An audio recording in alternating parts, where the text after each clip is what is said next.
tem muito em linha com o que um outro pesquisador, que se chama Richard Rogers, né, faz, que é tentar observar, né, a web como fonte de dados de fato e também como local de pesquisa, né. Isso vai muito em linha com outros também métodos formulados no início dos anos 2000, que decorrem da etnografia, né, como a etnografia virtual, a etnografia virtual, né, o RAID, enfim, mas que estão mais focados em uma compreensão desses fenômenos sociais e culturais a partir também dos potenciais das máquinas, né? Então, o que a gente tem muito na etnografia, por exemplo, claro, é a exploração de dados quantitativos, sim, mas uma ênfase maior na experiência e nos dados qualitativos que decorrem da observação de longo prazo, né, dos indivíduos aí observados. Agora, o que eu acho, bom, após esse recorte que eu faço, eu apresento para vocês, dessas, digamos, escolas, eu convido vocês a pensar um pouco no segundo desdobramento, né? Acho que o que fica evidente é que, seja pela ênfase ou pela abordagem, todos esses pesquisadores, de certa maneira, eles colocam o desafio de se pensar um pouco dessa ideia que o Manovic desenvolve lá nos anos 80, perdão, que o Bruno Latour desenvolve nos anos 80, que é esse equilíbrio, né, do olhar entre os habitantes humanos e não humanos, né? Todos, de certa forma, nos colocam esse desafio para pensar a pesquisa científica, os métodos, a partir também do protagonismo e do peso teórico, metodológico e prático das ferramentas digitais, né? E aí vale a pena a gente trazer algumas reflexões aqui sobre como essa reflexão pode parecer óbvia, mas ela é colocada de forma marginal, né? E aí, por que eu acho que ela é colocada de forma marginal? Eu vou trazer alguns argumentos aqui para a gente refletir sobre essa problemática. É muito comum, muitas das vezes, quando a gente pensa em pesquisa que utilizam tecnologias, que há uma carga maior de preocupação com questões ou dores voltadas aos aspectos meramente tecnológicos, tá? Então, quando eu utilizo ou exploro algum método digital, ou alguma questão, por exemplo, ciência de dados, eu me preocupo fundamentalmente nas questões algorítmicas ou nas questões do método per se, né? Que é algo compreensível quando a gente pensa na disciplinaridade da pesquisa, né? Quando a gente pensa, por exemplo, nos problemas da engenharia, né, os problemas nativos da computação, né? Então, isso não é, de fato, uma questão, né? Da mesma forma, no campo das ciências sociais, cada vez mais emergem pesquisas que buscam fazer essa reflexão, né, sobre o comportamento dos sujeitos ou aspectos ligados à vida cultural, mediados por esses objetos, né, esses eventos digitais, mas também sem considerar a potência, né, que esses objetos, essas mídias contemporâneas, no que se refere ao seu impacto digital, oferecem à própria cognição, ao próprio comportamento humano, né? Então, a gente carece, ora, de uma abordagem mais humanística, né, sobre os fenômenos que envolvem as ciências de dados, ou os cenários digitais contemporâneos como um todo, ora, uma ênfase muito tecnicista sobre esses eventos, sobre esses fenômenos, né? E o que, então, esse campo dos métodos digitais, e aqui exemplificados, então, por meio desses autores que eu trago para vocês, nos traz como desafio, é pensar um novo olhar sobre a perspectiva da pesquisa interdisciplinar, né? Deixa eu matar esse ali. Desculpa, gente, não vou matar, né? Deixa eu tirar a dúvida para mim. O que eu trago aqui para vocês como desafio é pensar um novo olhar sobre a perspectiva científica, sobre os estudos que envolvem essa relação entre homem e máquina, que envolvem essa relação entre softwares e pessoas. E nesse desafio, como eu coloquei, né, há claramente aí uma tensão, né, e uma tendência de se ora olhar mais para os aspectos tecnicistas, ora olhar para os aspectos mais humanísticos. Né? E eu acho que o que esses autores nos trazem como desafio para a gente pensar, e essa é a reflexão que eu quero trazer para vocês nessa minha breve fala, é que muitas das vezes, principalmente do ponto de vista das pesquisas que buscam olhar mais a perspectiva humanística, né, muitas das vezes o uso dos métodos digitais, o uso de técnicas estratégias de ciência de dados, elas passam ao lado de questões de software que são fundamentais serem incorporadas nas pesquisas. E aí eu quero trazer alguns aspectos da minha argumentação para vocês. Né? O primeiro aspecto é que a gente precisa, quando traz essas técnicas, esses métodos para as nossas pesquisas, pensar e refletir sobre os meios computacionais conceitualmente, tecnicamente e empiricamente. Ou seja, não olhar para essas técnicas e esses métodos como uma ferramenta, né, que vai me propiciar uma análise dura de dados. Né? Eu preciso trazer também essa reflexão tecnológica para o espaço da pesquisa. Né? E aí, quando eu digo que a gente precisa trazer isso para o espaço da pesquisa, eu convido vocês a pensar sobre a nossa capacidade de investigadores de orquestrar um protocolo de métodos, né, em que a gente busca compreender os meios computacionais e ressignificar as nossas questões de pesquisa a partir dessa reflexão sobre a computação ou sobre os meios computacionais dentro e para a pesquisa. O que eu quero dizer com isso? Vou usar um exemplo, dois exemplos, para nos ajudar nessa argumentação. É muito comum hoje pesquisas que busquem entender comportamentos sociais nas redes, né, digitais, nas mídias sociais, utilizando uma coleta extensiva de dados, né, coleta essa que, enfim, vai propiciar, por exemplo, a geração, criação de gráficos. Né? Então, existe toda uma área de pesquisa ligada a isso. E é muito comum que as pessoas simplesmente formulem uma pergunta de pesquisa, busquem uma ferramenta, então vão lá, escolhem o GEFI, ou GEF, né? Depende da abordagem. Apliquem lá um algoritmo qualquer, como, por exemplo, um algoritmo tipo Force Atlas 2, ele gera uma visualização gráfica, gera lá os clusters, e eu faço uma análise a partir dessa visualização que esse software me gerou. Né?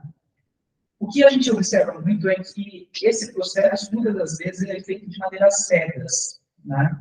Então, há uma fetichização da ferramenta, do software, né?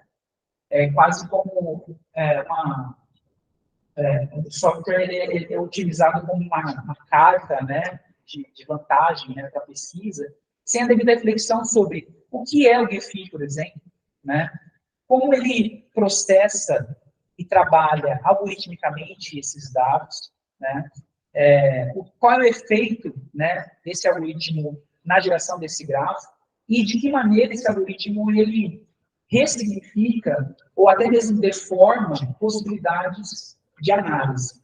Né?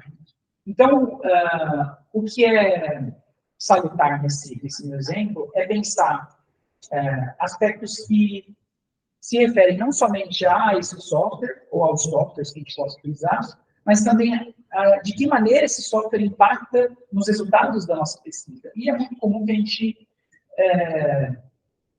não incorpore ao nosso protocolo metodológico reflexões sobre esse tipo de impacto, e sobre esse tipo de deformação ou ajuste que esses softwares, essas ferramentas podem trazer. Né? Outro exemplo, né, hoje em dia também ferramentas de visualização como Power BI ou Looker, né, que é o antigo Google Data Studio. Muitas das vezes as pessoas incorrem no erro de criar um dashboard sem pensar exatamente, né, nos elementos que aquele dashboard te oferece. Né?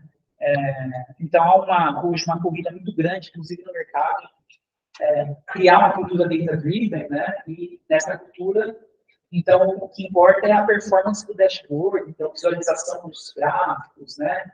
Então, faz uma biofagia, né? Fica aquele mapa fluido de gráficos que não entregam, não revelam nada. Por quê? Porque a gente tem um problema também de método, né? Um problema de percepção sobre a importância de se olhar as ferramentas antes, não só como aspecto instrumental, mas também teórico, né?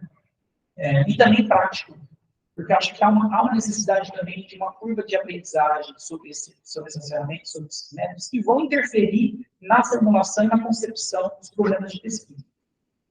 Então, acho que esse é um primeiro ponto que eu gostaria de colocar para vocês, que nos leva a um segundo ponto, que já me encaminha no final da minha fala, que tem a ver com a perspectiva do investigador, né, em dar uma atenção especial a esses métodos, né, que, obviamente, vão interferir na forma que a gente vai olhar para a pesquisa científica. Então, quando a gente olha para esses métodos, o que eu faço também para vocês como convite, né, é pensar que a natureza da ferramenta escolhida, o tipo de output que ele nos entrega,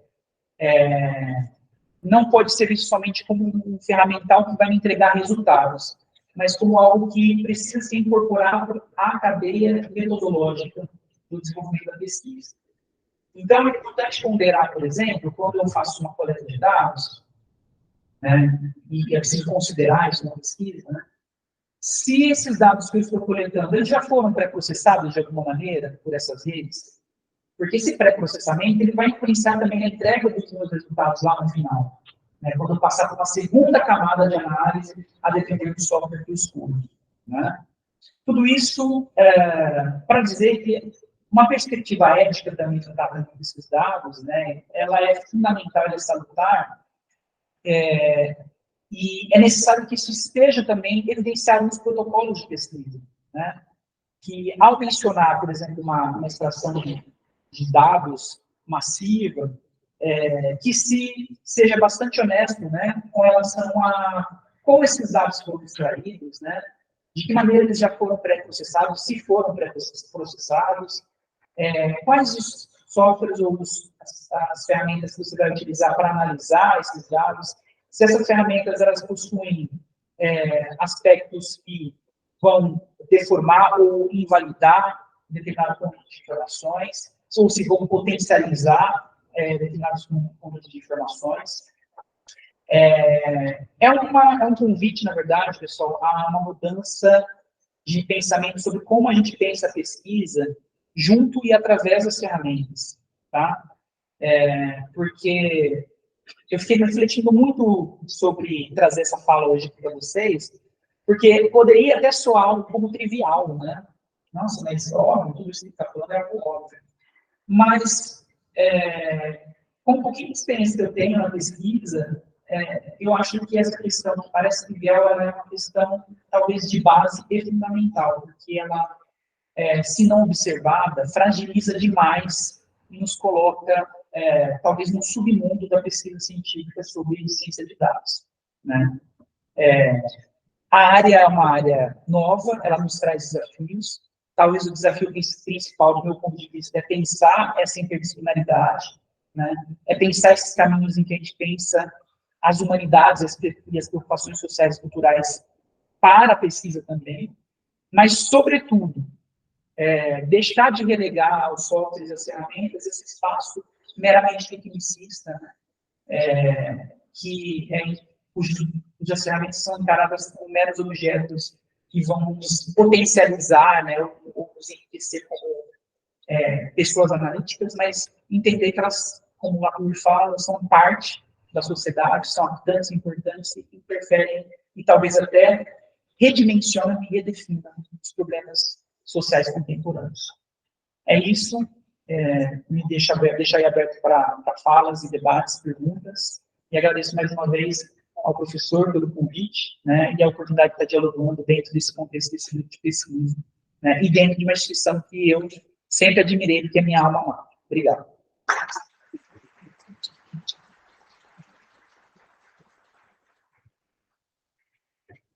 E a musiquinha não serve.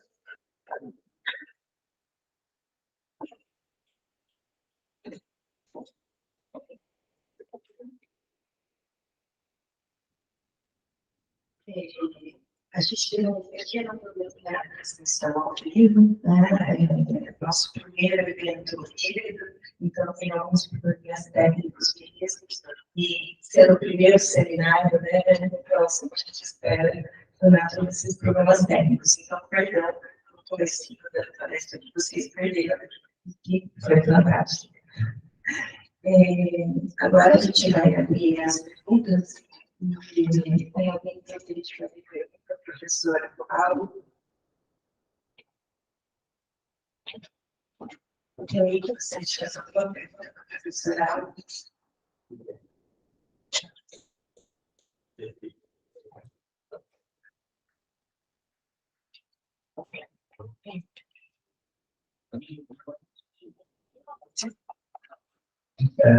Para quem não conhece, o Tuca, do Escola da Faculdade de Tecnologia, e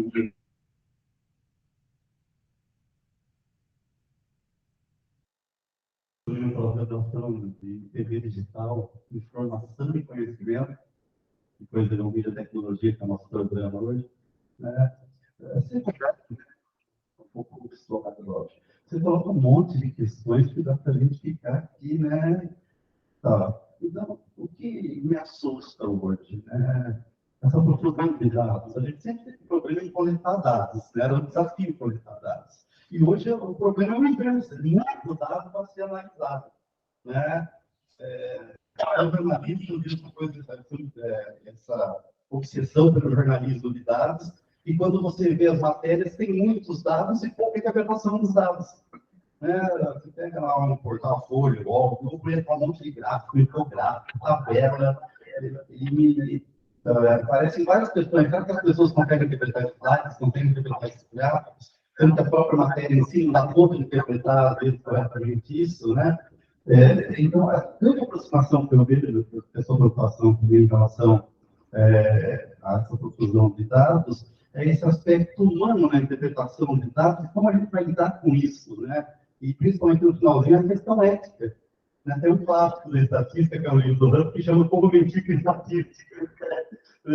O dinheiro do copo meio cheio, meio vazio. Então, eu acho que você falasse um pouco sobre esse dilema ético, essa questão, porque não é fácil a gente estar preparado, principalmente em pesquisa interdisciplinar, né? Porque mesmo a gente sendo interdisciplinar, a gente tem uma formação, a gente tem uma área que sempre predomina um pouco ali. E a gente tenta olhar esses dados para definir se o copo vai estar meio cheio ou meio vazio, né? Então, eu queria que você falasse um pouco sobre isso. Qual é o desafio de formar esses pesquisadores com essa capacidade de analisar esse universo monstruoso de dados, né? E, por exemplo, está aqui, então, os dados eu quero entender para montar nossos perfis.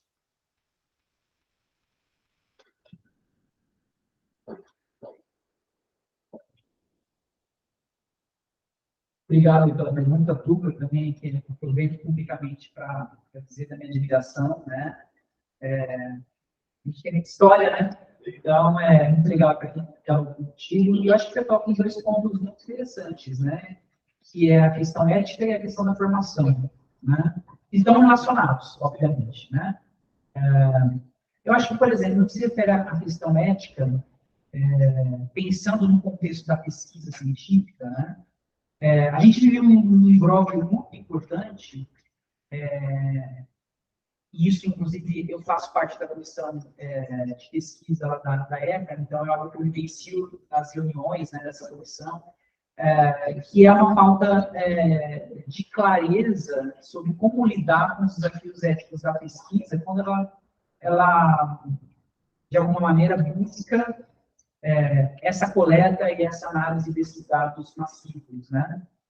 Existe uma resolução de 2016, 510, se eu não me engano, que trata, em parte, né, do uso de dados, né, uso de dados que podem ser públicos ou coletados de forma anonimizada, e que diz que esse tipo de pesquisa prescinde, né, da submissão para os famosos relatórios, para os famosos CEPs, né, CEP-Conect, Sistema CEP-Conect, que é o grande vilão hoje, né, das pesquisas científicas, porque é visto como um crime castrador das pesquisas científicas, só para contextualizar toda a audiência, né, a depender da pesquisa científica que você faz, você precisa, se ela envolve humanos, né, direta ou indiretamente, você precisa submeter essa sua pesquisa ao famoso comitê de ética que vai lhe dar o aval para você poder conduzir ou não a pesquisa, né? Então, existe esse dispositivo que trata exatamente da coleta de dados anonimizados, que basicamente relega ao pesquisador toda a responsabilidade, né, e nos coloca a não necessária, a não obrigatoriedade de submissão dessa pesquisa ao Conselho de Ética. Ora, acho que, para além disso, a gente tem que pensar no processo da coleta dos dados, né? Esse dado ele foi extraído, como ele foi obtido, como ele foi, enfim, pensado para a pesquisa. Então, eu acho que para nós, como pesquisadores, né, nosso ponto de partida precisa ser, claro, um processo de se pensar, sim, a regulamentação, né, desses expedientes, desses itinerários de coleta de pesquisa, mas antes disso, né, acho que para além disso, pensar como esses dados estão circulando hoje, né? E aí é uma questão mais problemática, porque não é algo que nós, meros pesquisadores, podemos resolver, né? A gente vê aí as brigas homéricas entre governos e IDEC, né? Se refere ao tratamento, à guarda de dados. A gente tem hoje, né, a Autoridade Nacional de Proteção de Dados, que no Brasil nos traz uma perda de esperança, mas ainda bastante deficitário, né? Muito problemático ainda, né? E tenta, de alguma maneira, reproduzir, né, a Lei de Proteção de Dados Europeia, com alguns acertos e erros, mas acho que a gente vive num cenário muito difícil, que se refere ao uso ético dos dados, né? E eu acho que aí que está o grande problema, porque a falta de guarda e proteção adequada dos dados abre caminhos para extrações inadequadas e interpretações enviesadas, né? Que é o que acontece muito hoje no mercado, né? Acho que no afã de se apresentar dados para um determinado cliente ou o seu chefe, criam-se reais obras, né, de Frankenstein, né, de dados que não revelam informações e que, de fato, colocam mais desinformação do que informação. Então, acho que talvez o caminho é formarmos profissionais que estejam atentos a essas questões, que respeitem minimamente, né, pressupostos que já estão postos hoje na sociedade para se referir à coleta de dados, pesquisa, que são eficazes ainda, são eficientes, né, mas que não podem ser totalmente esquecidos. Caso contrário, a gente entra na mesma desinformação que existe hoje, né? Não sei se eu respondi adequadamente, mas eu acho que o caminho é um pouco a gente ter esse papel mesmo de guarda sempre alta, no que se refere a esse ciclo de vida dos dados, né? Isso o pesquisador para que ele esteja atento a essa coleta que seja eticamente responsável.